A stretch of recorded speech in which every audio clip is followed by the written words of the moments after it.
Hi, it's day 118 of 365 days of remembering. So I wasn't sure I was going to do a video today, but I decided to do one on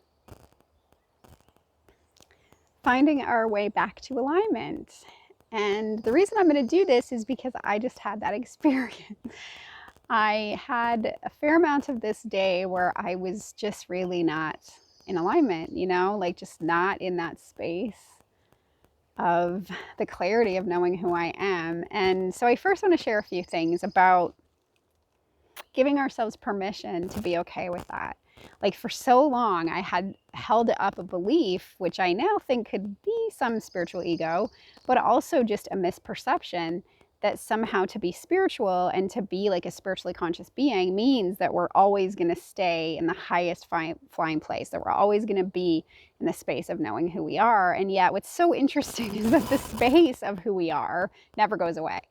Our perception, our ability to see it, our focus, that might shift, but ultimately nothing in me shifted. And then isn't that funny? Because ultimately that's what we're working on when we're working on being spiritually conscious, on being an unconditional, is sort of that unconditional acceptance that everything is perfect, everything is God, nothing's going wrong here, and I'm just going to love everything anyway. So I am coming at this from the perspective of how can I love that too? So even when I had a very strong out of alignment moment, and my tendency is to like almost to give up is part of it, but the other part of it is just to feel so darn bad that I sort of lost my way, so to speak. What if I just loved all that?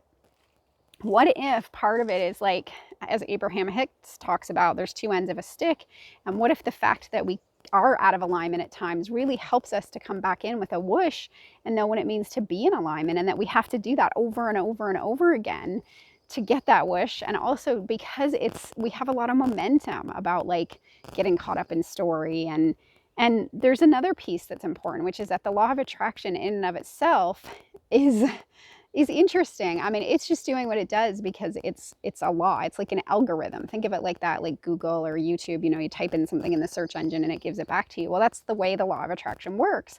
So when you're off and you start thinking thoughts that are off, you're just going to invite more things to be off about, which is what I really noticed. I mean, I had one thing that was off. I couldn't figure out some tech thing that I was working on, like tech in the background of my business. And that just took me, and then just to the point that I shouldn't even have a business, and I should just pretty much give up everything, I mean, it just, because then every person that I interacted with kept embodying the things weren't going the way I wanted them to go, which was just so, I mean, it's laughable and amusing when I look at it now, but when you're in it, it's not so laughable and amusing, and you can try to spin your wheels. I mean, my partner was, bless his heart and soul, was trying to help me move out of it, but when you're in it, it's like, but I can't, but that's not going to work. But what about the fact that it's this way? But I don't see the solution, or but I don't know how, or but I don't want to. It's just like I was really filled today with this strong feeling of I don't want to.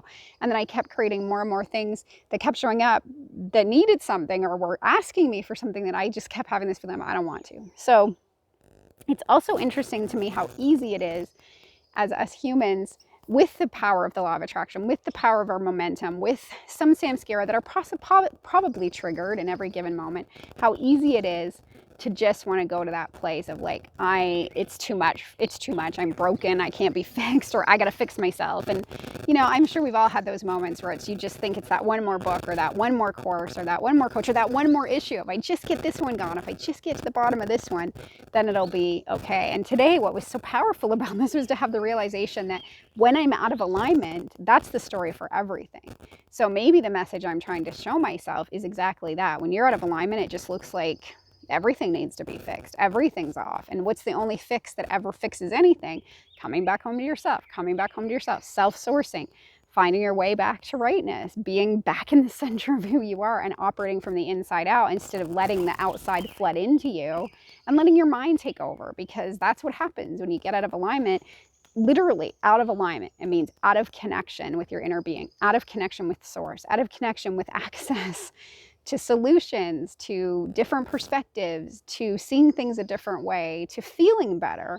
And if we're not conscious and choosing about that, then it has us and takes us. So I don't feel that way anymore. And what was interesting is when I was walking with my partner, it was like, well, if I was going to do a video today, what would I do it about? Because I felt like, who would I be to dance around and jump up and down and be like, ooh, I'm out in the forest vibing up? Because though I feel that right now, I didn't feel that like an hour ago, or an hour and a half ago. So what would be so interesting for me to process out loud, and then maybe you'd glean something from it, is to share what I did. So what did I do? I mean, for a while, I just sort of let myself sit in it. And I guess it's true that with, like, we know with lots of things that are kind of off, we sort of need to sit with it sometimes until we don't want to, like until it just gets so strong that the feeling just feels so bad that we're then motivated to want to feel different. And, at some point there was a bunch of other people talking to me and a bunch of other stuff going on. Really not a good time to try to work anything out with anyone when you're out of alignment. But here I found myself in this place. And at some point there was a lot of things being said that were stirring stuff up for me that felt like I was being triggered. And it was like just a split second, it was just a second, like just a tiny little second of like, I'm not going to say another word. Like, I'm just not going to say another word. There had been a lot of back and forth. There'd been a lot of like my ego jumping in with what it thought should happen or what it thought should be right. And listening to it, just stepping into that, I was able to see how we were so talking about conditions, how we were all making it seem like the conditions of the situation, of the current state, of how everything's going was the problem. And when in actual fact, my out of alignmentness was the problem. I mean, I might not be able to tell them that, but I could certainly see it in myself. And so, and then the last thing that came out of my daughter's mouth did trigger me. And my response was just, and I said, I'm going to need to think about that. And it was so hard to say that. Like, my ego was like, I got to say a bunch of other things and that's not right. And kind of you get into that feeling where the drama pool, the drama vortex, I guess, not the vortex we want to be in, sucks you in. And you got to be conscious to get out of it. And it was just, I wasn't conscious still. Like, I still wasn't. I mean, I was reaching. That's what I would describe it as. In that moment, I thought, you know what? I can't live here. Like, I can't live in this space. This doesn't feel good. And this is like a waste of energy. Like, here I've been gifted with this life and this body. And just to be clear, I'm not sure I thought about that then, but I can see it now. I'm not going to sit in this one more minute.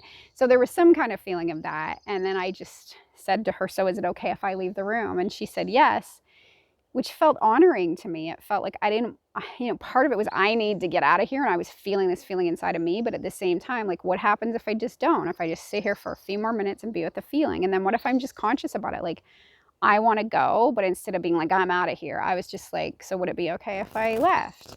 Which felt both honoring to her and I, which is different than I might have done it in a different time. And so then I got up and went into my room. And my initial first feeling was, I'm going to get in my bed, like, I'm going to lay in my bed, full on surrender, whatever takes me. And that is perfectly fine. I just, one step closer to my bed, I felt like, wait a minute, that feels like it's going to drop my vibe more. And I was already starting to feel a pull to get it up. So I didn't do that. I put my shoes on and I walked around my yard. And we have an acre and a half, so there's a fair amount to do to walk around. And, I was just heading, walking around, just walking around. And I noticed that there wasn't a whole lot of thoughts going on. It was more like the one thing I wanted to share, because I don't know I've ever been conscious enough in the moment.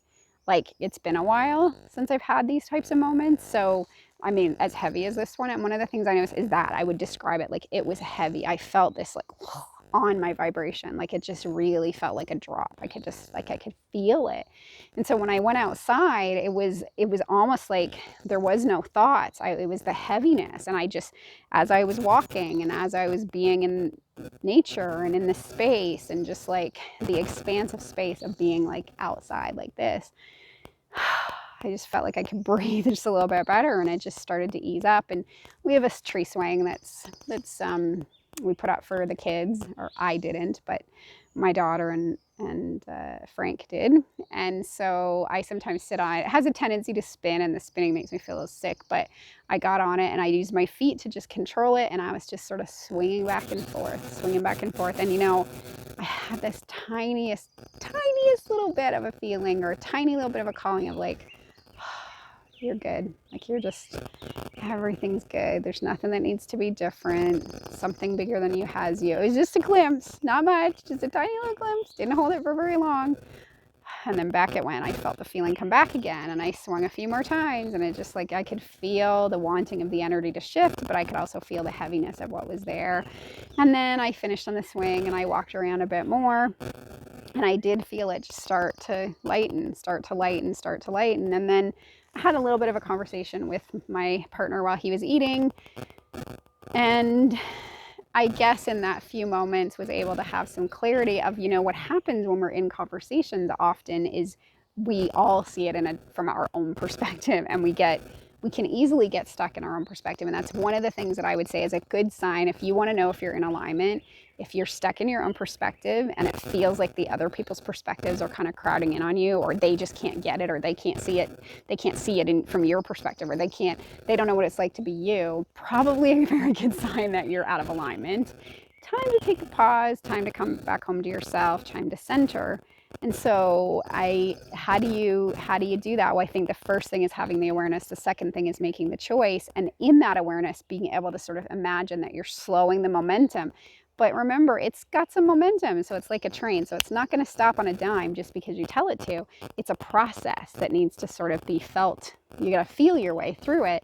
And just the little things that I was able to catch myself on. So anyway, in this conversation, there was a little bit of validating, just in the sense of like, yeah, you were all he was watching it. He wasn't really engaged as much, but you were all caught in your own perspective. And there might have even been equally valid and true perspectives being displayed, but we all wanted our one perspective to be the one perspective.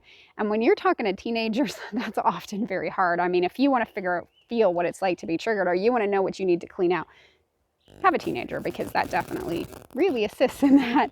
So just reminding myself of some of those things, and then being able to recognize that my 16-year-old had some valuable reflections to give. She had some valuable feedback. And oh yeah, by the way, that's right, I do create everything. And I think if we step into the it's an illusion and we create everything, though that seems like it could be the ticket, if we do it too soon, it can actually add to the feeling of the vibration going down, because then you could start getting into that, well, yeah, see, because I'm spiritual and I should know better, and why did I let this happen, and God, I'm dumb, and I do this every time. And that vibe is not going to be the one that serves you.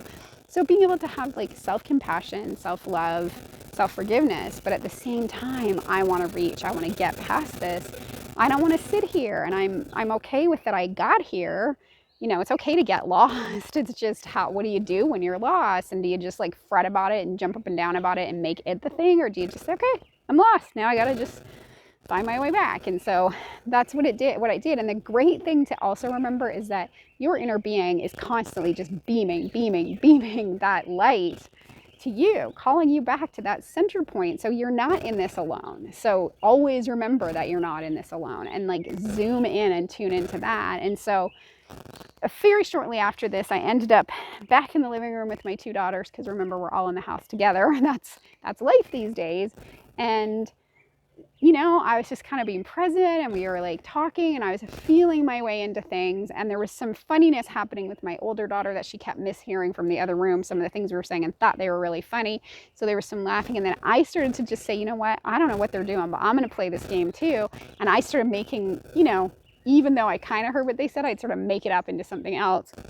And I got myself laughing so hysterically that you can't feel that heaviness in the midst of that other high vibration. So one of them just kind of took over, and I moved to a new place. Incrementally though, as you saw. And then the next thing, the next calling, the next nudge was, go outside, go for a walk, go be out in the forest, which is the thing I love to do, hang out with my partner, because together we love to align. And so here I am. And as I was walking, him and I were talking, but I was walking, and I just love the expansiveness of being outside. I love the feeling of it. I swear that I just think there is something built into nature that brings you back to the truth of who you are. Like the truth that lives in trees, the purity that they have, the purity of alignment, the purity of their beingness. Like maybe that's part of their purpose, part of why they're here is just space holders. Like they just hold the space. No matter what you have, they're only going to reflect back to you source, just like your inner being. Maybe they're one of the physical holders of that. And not that they don't play with law of attraction, because I'm pretty sure they do, but they can read beyond sort of your initial output and just really tune into you. And I've been playing with that because I love being in nature. And I think I mentioned in other videos, I've had some epic times in my life, like around the loss of my husband, where nature was one of the things that just soothed me and brought me back up to another place. So If all else fails, go to nature. And of course, if all else fails, have a nap. Do something that distracts yourself, but always take the hit, meaning that once you're sort of back in a space where you can look at it, take the time to go back and look at it, because that's how we incrementally improve. That's how next time I'm going to go, you know what? I've been there before. I know this is coming.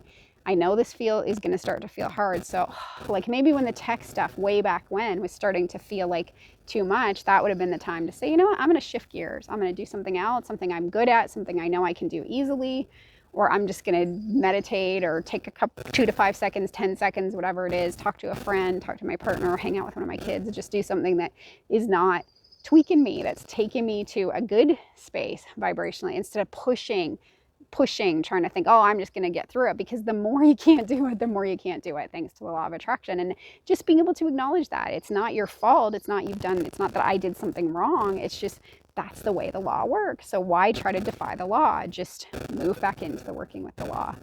So I hope this was helpful, and may all of your out of alignment moments be blessed. May they be as short-lived as they need to be, and may you be able to take whatever expansion is being called to within you. Bye.